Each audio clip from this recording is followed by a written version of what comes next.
Hello everyone, I'm Frederick Knutson, aka 4th Oracle. Let's watch some Gigantic. So this is a scrim between two European teams, Brutal Fissure on the left, from whose perspective we're going to be watching this, and GG Royale on the right. So first off, let's go over Brutal Fissure's team.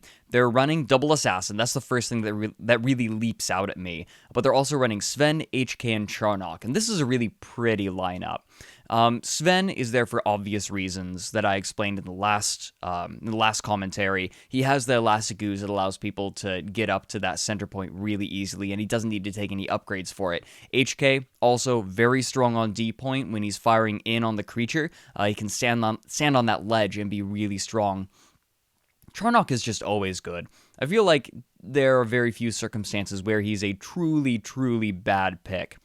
Though what I'm really interested to see is what role Taito is going to fill, because Trip, usually she's just pure assassin. You know what you're going to be doing during the game. Taito, you can build him a little bit more harassy. And I imagine that's what we're going to see from him. He's going to build some bleed, he's going to build a lot more damage. He'll probably take the execution. So he's going to be in sort of a backliner harassment and assassination role, where Trip is going to be the full-on assassin. Also, we might see some burn builds from Sven and Charnock to help capitalize on that double assassin. Over on the other side, GG Royale, they're running much beefier. They also have HK, Sven, and Charnock, but they're running Margrave and Ashling instead of Trip and Taito. This means that they don't have a hard assassin, but it does mean that their engagement potential is going to be much, much stronger. Ashling and Margrave, what I imagine we're going to see is they're going to focus on one target at the same time, sort of start to pen them in, and that's where Sven's Healing Waters gets really strong, because he's going to be healing multiple people at once. I'm interested to see what kind of builds they're going to go on Sven and Charnock. I imagine they're not going to be going burn. I imagine they're going to be going full damage. I expect to see lots of either dazes or really big AoE from Killboy 11. So let's get this underway. 3, 2, 1, play. So I'm interested to see what they're going to summon too. I imagine that Brutal Fissure are going to want to put a Bloomer on B. It'll allow them to continue to harass it, even if they aren't going to take it. I would imagine that GG Royale would want to hold D and really take it early, but they're actually slow getting there. Nobody's summoning F. They might actually know. They're not charging D. Doesn't look like anyone from GG Royale is there yet, and only now are they really starting to get there. F is being summoned now, and Taito is coming around. Is he going to try to? No, he's not going to worry about it. Taito trying to fight one-on-one against an Ashling is asking for trouble. Ashling is so good in 1v1, but early kill right off the bat for Brutal Fissure, and already people are dropping low, and you can see the target coordination coming out from Brutal Fissure here. When they kill someone, everyone else is really high health because they know they have double assassin. If we can just get this one person low, we can get the kill really easily and get ahead. So right now it is 2 for 1, and that's really, really strong. This is where Brutal Fissure want to be. I was actually expecting Brutal Fissure to have a harder time holding center, and I'm really surprised that they're summoning a creature, because with Margrave there, here they come around the corner, they really want to fight on D, and they're going to try to take this creature before it summons, but it already got summoned, everyone stood on it, and I think that GG Royale could have gotten more aggressive this game, at least in the opening, but they didn't, and I think they're going to pay for it. They are getting Trip very, very low, but it looks like she'll be able to get out. There's no burn on her. And so she's safe, but Taito just makes an error. This is one of the things about running Taito. If you haven't been running him for like 3 or 4 games in a row, I know this happens to me. I get way too aggressive. I go in way too deep and try to get too many people low. Like, it's this really strange balance between trying to harass and making sure you don't eat it, because you want to have above half health so you can go in for those assassinations when they present themselves. So now it looks like GG Royale, they do mostly have D. The only person defending it is HK, but no, they back off. They're not comfortable. They saw that everyone on Brutal Fissure had just respawned. Plus, they have the push. They wanted to set up to push, but they're coming in late here. They're coming down the center, and they only have 15 seconds to do this, but they took so much harassment coming through the center. I think that they made a call to come through the center, and someone should have made the call to go around a different way, because they just took way too much damage, and they bring the wound a little below half, but that's not what they are looking for, and they are losing a ton of people. This is a huge victory for Brutal Fissure. They could go for a creature here, but there's 10 seconds on the timer. Ashling and Charnock are there. If they could get one more kill, they could easily take this creature. But they have the armor crack from Sven. They also are trying to kill Corgi playing HK here. He gets some extra armor, but they can't quite do it. Everyone respawns, and I can't imagine that Brutal Fissure are going to hang out that close to E for much longer.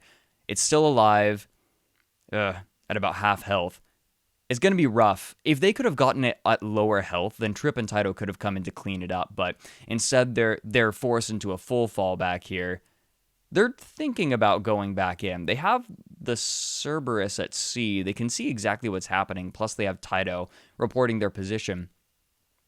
This feels really awkward right now, and it really plays into Brutal Fissure's hand, because they want to buy time. They want less focus on D. They want as little focus on D as possible, but here they come. I actually wonder if this is a great idea. They read well that that GG Royale were going to move up to D. I might have said GG Unleashed. If I did, I'm sorry.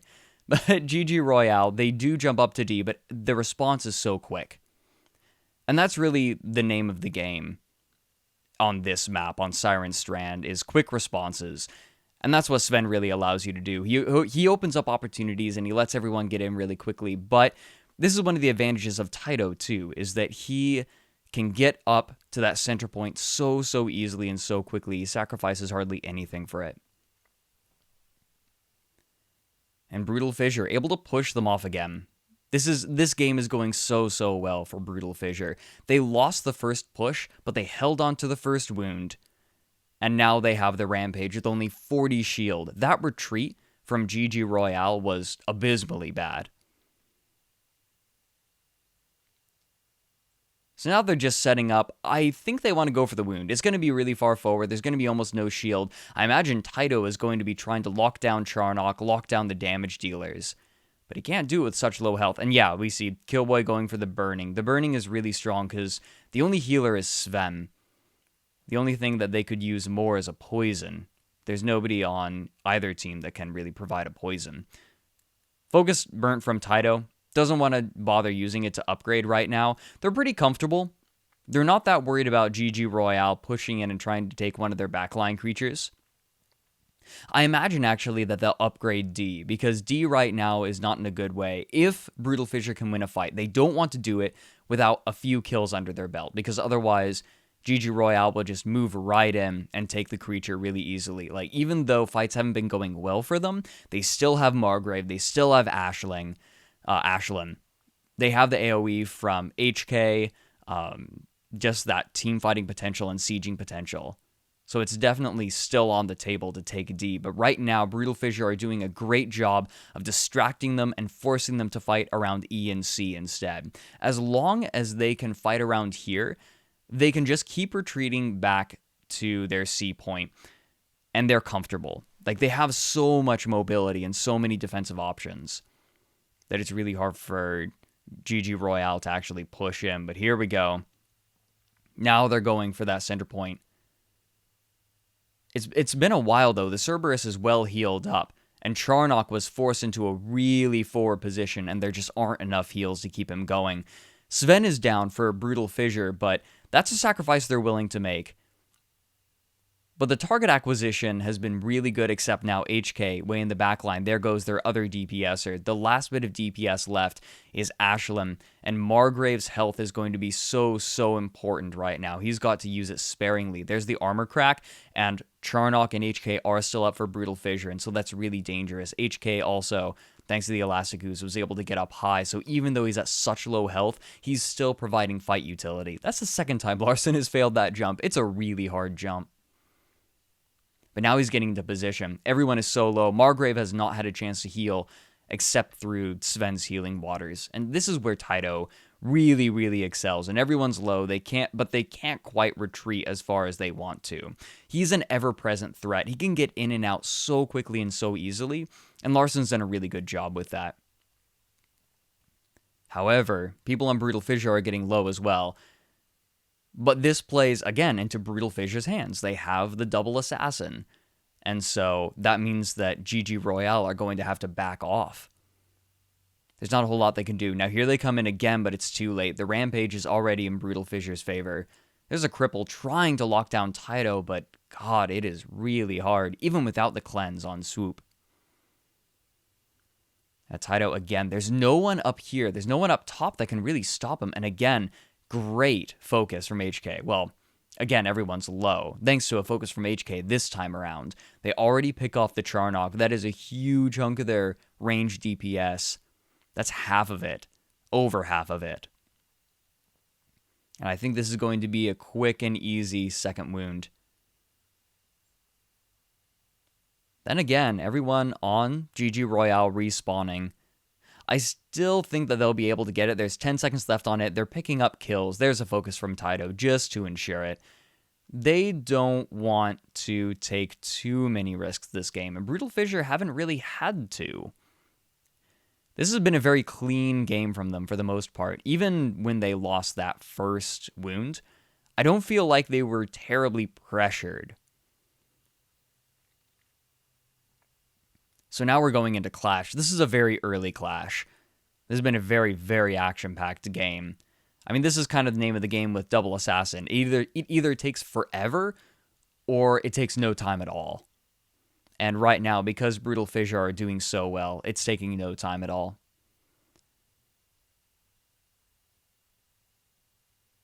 So now I wonder what the upgrade is going to be on G. I imagine that GG Royale are thinking of upgrading G. I'd think a Bloomer, because, God, they need some other source of healing really badly. They haven't had Bloomers anywhere. I would have expected them to summon a Bloomer on at least one point. But they've foregone it. And I think that's been a really big mistake. They've been using Cyclopses to try to block off entry routes for Taito and Trip, but it's not been working.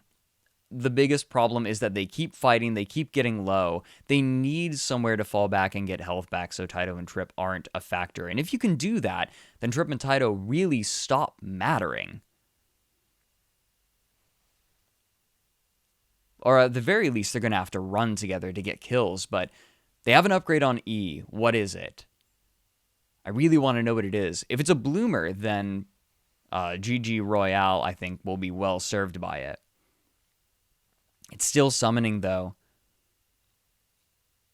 So there's the push. First push of Clash does go to GG Royale, but it's the first wound. They're not that worried about it. It was already pretty low. Like, one push would have done it anyway. And again, they still control D. It's a very, very comfortable position for them. It's a Cyclops, too. And Margrave really wants that route in the back there open for an initiation. Now, if he wants to initiate, he's probably going to have to go around to Brutal Fissure's backside. So no, they're upgrading this point over here on G to Cerberus Majoris. It's a very aggressive summon, especially since nobody on Brutal Fissure is really on low health, but they are forcing their hand. There we go, Cerberus Majoris up, but that little bit of harassment brought them very low. Still, Taito getting a little bit too aggressive. This is what happens when you don't coordinate your movements between your assassins. If Trip and Taito come in from two sides at once, it becomes very hard to push both of them off, and oftentimes you get more cooldowns going in one direction than the other, and all you need is one assassin to get into the back. Still don't know what's summoned up on E. The Cerberus Majoris is up on G. Those are really smart. I think they realized that the focus is they weren't really doing well in the fights. They just need to hold on to what they have if they want a chance of winning this game. So it's a smart use of focus. Still, again, I'd like to see Bloomers. I would have really liked to see a Bloomer around G. But maybe it was just a little bit too tentative, like they didn't feel like they had a great grasp of that point, so they didn't want to upgrade it to something with such low health. Taito getting double focus there. He's okay. See, that's really painful. When you double focus for a single kill and you don't get it, that is huge. That swings the momentum way into Brutal Fissure's favor. I wonder if they've been tentative to move in again after the last fight due to the focus balance. But now HK's got rank 3 focus. Margrave and Sven, neither of them have their focus. And these are the kind of things you have to consider. especially when you're playing such a mobile comp that can initiate basically whenever it wants to. Margrave comes in way too deep. I think that was just miscommunication. And I wonder how much of this game has been communication for GG Royale. Now, push coming in, only 70 shield for GG Royale. I think that Brutal Fissure can close this out. So it is a bloomer there, but it hasn't hardly seen any action. I would actually have liked to see GG Royale fighting from that bloomer and moving and trying to take the side creatures instead of D. But instead, everyone, so right now, Brutal Fissure are just trying to push everyone on GG Royale off. They're again trying to bring them around to half health to an uncomfortable position. Then they just go straight for the wound. Very good coordination, very good wound coordination, very good timing from Brutal Fissure. That was just a very pretty game from them.